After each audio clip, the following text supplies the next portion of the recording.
Бір қарағанда жай сурет, бірақ дұрыс бұрыштан қарасаңыз, бәрі өзгереді. Қазір сізге соның ең мықты мысалын көрсетем. Бұл өміріңізде көрген ең ақылға сыймайтын картина. Неге дейсіз бе?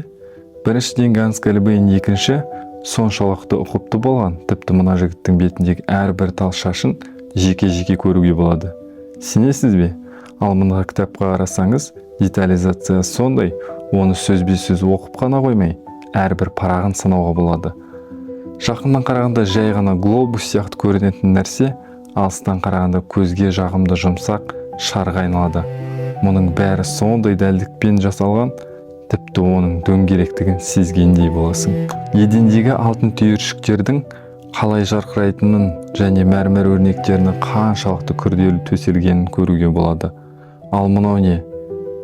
Барлығы миллиметрге дейін есептелген картинада Гальбейн соншалықты күрделі техникалық фокус қосқан, тіпті 16 ғасырдың туындысына қарап тұрғаныңды ұмытып кетесің.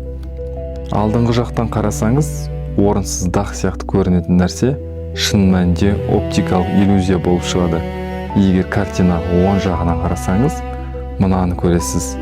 Анаморфты бейнеленген бас сүйек, ол кенеттен шығып келгендей болады.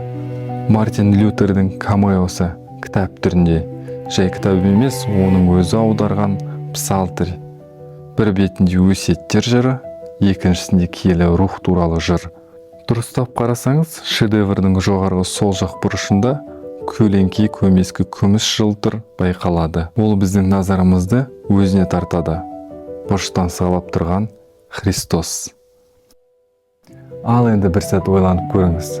Осындай күрделі картина бар, ал кейбір өнер туындылары мүлде басқаша.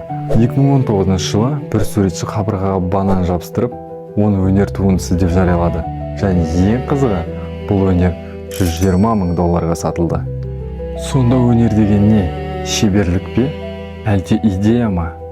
Сіз қалай ойлайсыз, нағыз өнер қайсысы?